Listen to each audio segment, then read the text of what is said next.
Hi guys, it's me again, Charles Norman from Sports Solutions LLC. We are the creators of athleticsos.com. It is a web software program that allows student athletes that are trying to get athletic scholarships to find all of their options and opportunities as far as colleges are concerned based on their GPA, their SAT, ACT scores, the sport they play, the level they can participate in, and the area of the country they're kind of interested in participating. You can find it all the different levels of college sports. So in this one, we want to talk about how do you set yourself apart? You know, I'm really big. You guys hear me say this all the time about positioning. I think it's one of the greatest skills you can get just in life, but we want to apply it now to trying to get a athletic scholarship.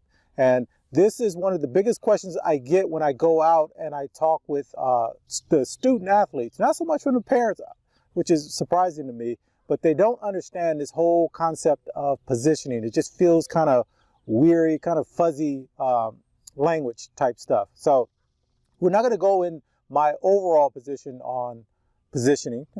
There you go. But I'm going to talk about it as far as trying to get an athletic scholarship. And this is what I kind of bring it back to for the kids. So let's say there's 8 million kids that are playing high school athletics. I mean, on an actual high school athletic team at their high school. Out of those 8 billion, let's say 5% have the skill set to play at the collegiate level. So that leaves us with about 450,000 kids that could actually play at the next level. How many positions at colleges for athletic teams do you think there are? There's 450,000. So if you only lose 25% of those, which are the seniors, maybe leaving, maybe some other kids just stop playing, or a bunch of stuff could happen. So we're talking about NCAA Division 1, 2, and 3, the NAIAs, and even JCs. There's about 450,000 positions, and if you like I said, if you're going to lose about 25% a year, there's about 12,000 positions available for you to come in and get as a freshman trying to go and play at the collegiate level. And so those numbers seem bad, but they're not as bad as you think they are, because it depends on the sport you're playing, and a lot of the kids, even in that 450,000 that I said have the skill set to play at the next level, a lot of them don't even want to play, or they want to go to a specific school, or their parents are saying, hey, you just got to go for it. It's a lot of stuff going around. A lot of them don't have the grades or the test scores to get in. So the numbers are skewed. So that's why I always say statistics are great for scaring you or making a point for the person that wants to make that point. But reality has to hit too. There's plenty of room for everybody that wants to play. But what we want to think about is in these terms.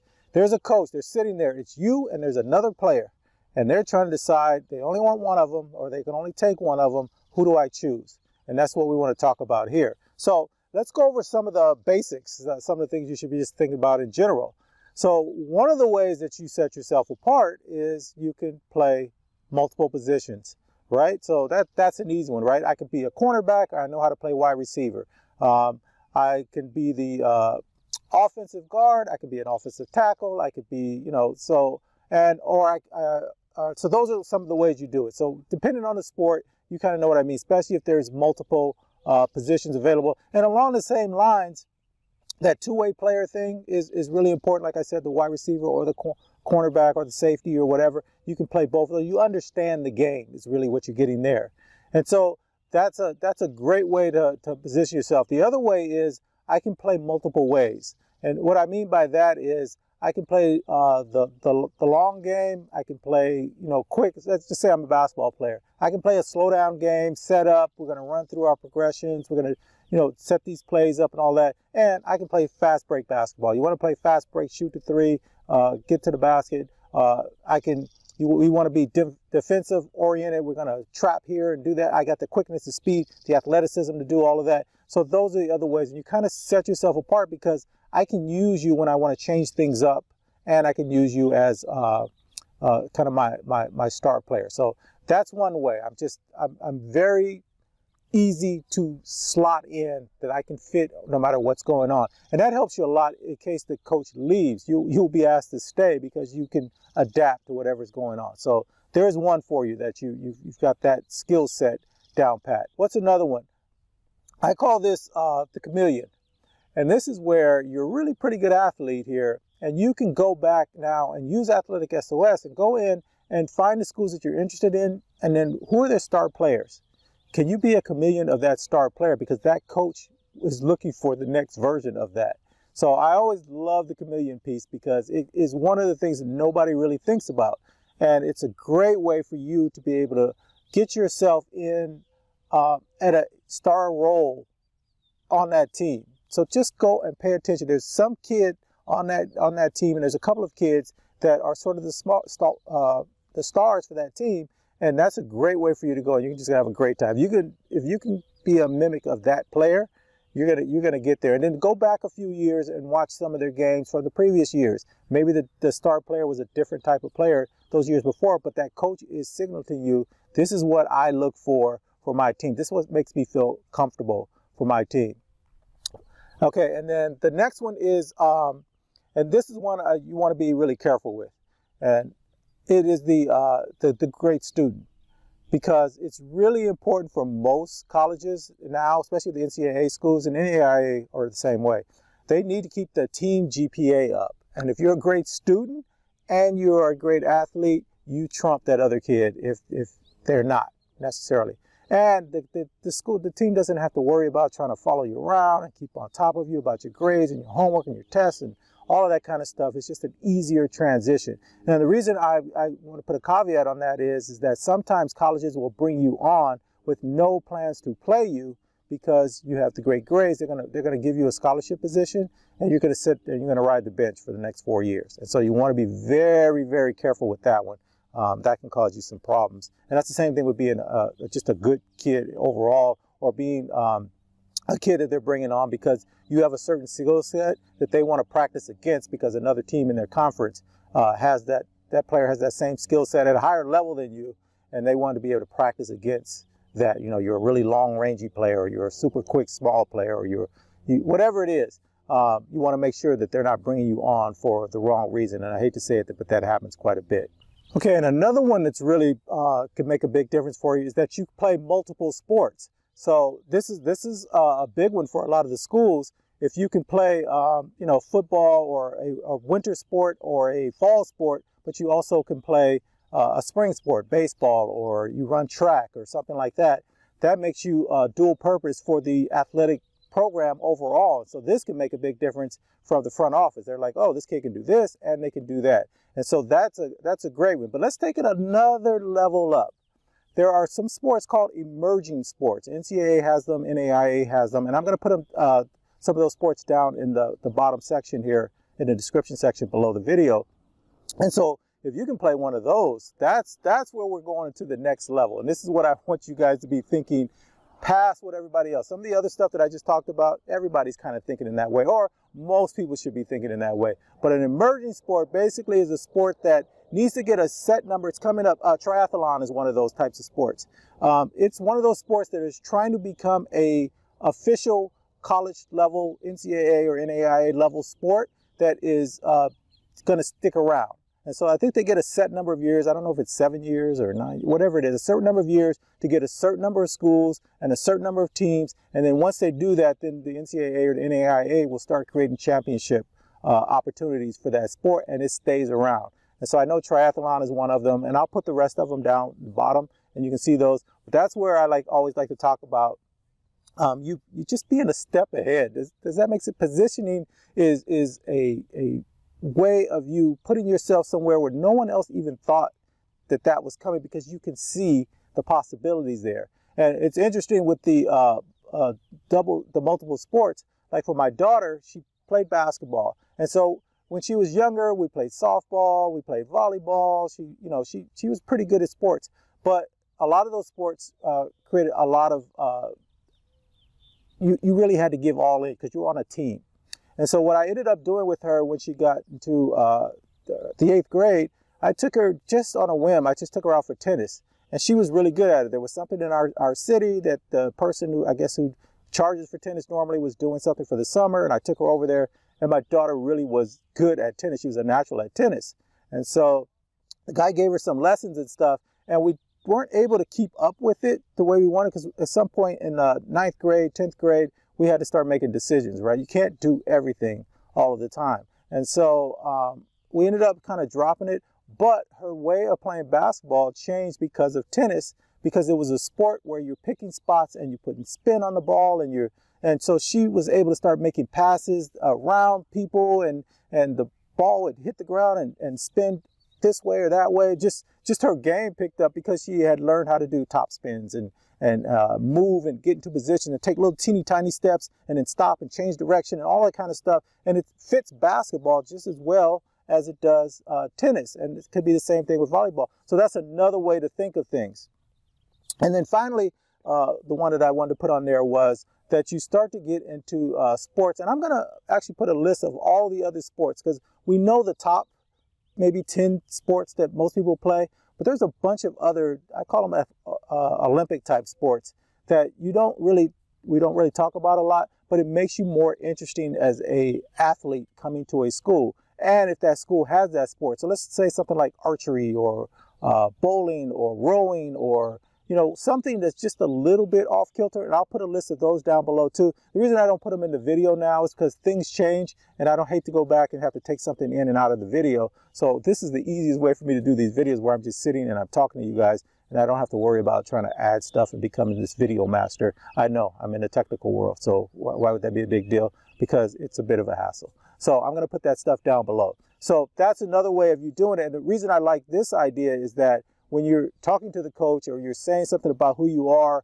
and maybe they're calling you on the phone and they find out, hey, this kid does some other stuff that's kind of outside, that you're bringing a different dynamic, a different view of athletics to that program. And the coaches are interested in that. The admissions people are interested in that and they want to bring you on campus. So sometimes when you're using Athletic SOS, go look at the other odd sports that they have for athletic scholarship opportunities. Maybe you're not good enough to get an athletic scholarship in that other sport, but look also in the club sports section. We're really debating on whether or not to add club sports to the software because that can make a big difference for you, both if you were going to that school and you want to continue doing that as a club sport, even though you're going to play your other sport for athletic scholarships, and also if you're saying, hey, I'm not going to really play at the next level, maybe I don't even have the skill set to play, or I can't go to the school I want because they're D1 and I'm really a D3 level player. I'm okay with that. I don't have to get the athletic scholarship. I can get some academic scholarship money, and I want to go to this school because they have my major and, for other reasons. But they do have a club team there, and so that can make your decision also on which school you're going to attend.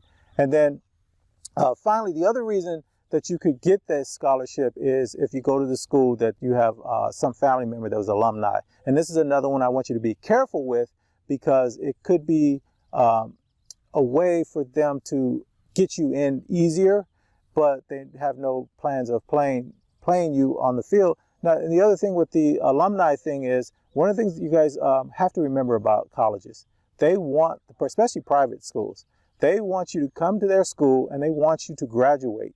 And they want to keep a family lineage because you guys will keep on donating back to the school. That's your alma mater. You guys are proud of it, especially if the whole family's proud of it. You're going to be donating back, and that's how they build up a lot of their money, especially private schools and even the public schools. They want to get some sort of tradition going, especially if they can get that with your family. And it helps you because every generation that ends up going there is just going to make that lineage stronger, and your kid's going to have a better chance. If they have no other options, they have a place that they can go also. And so that's one of the things you want to keep in the back of your mind as you're making these decisions. So I hope that makes some sense for you guys on some of the different ways you can do it. And I can do a bunch more of these, and I will in the future, of different ways of positioning yourself to be the one that they select when they've got, you guys are both equal as far as athletics is concerned, or that other person has a small advantage over you. One of the other advantages a kid can have is they're from that state, or they're from a feeder program, like a travel club program. And so they get other players from that travel club program, but they really like you. They're just looking for something to give them the excuse to pull the trigger over here instead of over there. And so that could get you over the hump. One of the other things that I was just talking about, because they need a reason to make that choice for you over the other person who has that other piece that, they're from the state. That's a great selling point. You want to get kids from your state to think, I'm going to this school over your rival school. And so you don't want to pass up on a good player, and that could be hurting you. You're from a different state, even though everything else, you might be a little bit better than them, but they need an excuse to bring you on, or a reason more than an excuse. And so these are the kind of ways you can get that, being multifaceted and all the other things that we talked about earlier. Okay, guys, I hope this makes a little bit of sense to you. As always, for Athletic SOS, down below in the description, I'm going to give you a code and I'm going to give you instructions. Athletic SOS is absolutely at no cost to you guys, because it's my way of thanking you guys for watching me here, but it's also something that we switched our business model to. And yes, inside, sometimes you're going to get some offers. Parents always have to register their kid for Athletic SOS. Student athlete, you cannot do it on your own. You have to be 18 and over in order to register a young person. I will never put anything in that any offer out there that I don't think benefits you more than it benefits us. But this is going to be our business model. We don't want to miss anybody because of cost and price, or you know. And the other thing for a lot of the parents that we had, they, you know, a lot of you guys think you have it under control, and I get it. Your kid's a great kid. You've got these letters coming in, you're almost a shoe-in, right? That we're okay. We don't really need all that other stuff. It's gimmicky. You know, I can charge you $1 and you guys will be like, it's a waste of money. And I get that. You feel like you have it under control. So by being no cost, all I want you to do is to have a backup plan. Even if that, and a little ace in the hole that you have in your pocket. But more important for us is that your kid is going to a school that fits them where they want to be, where that school wants them, that they made the choice to reach out. You guys reach out to the schools that fit what your kid wants to do moving forward.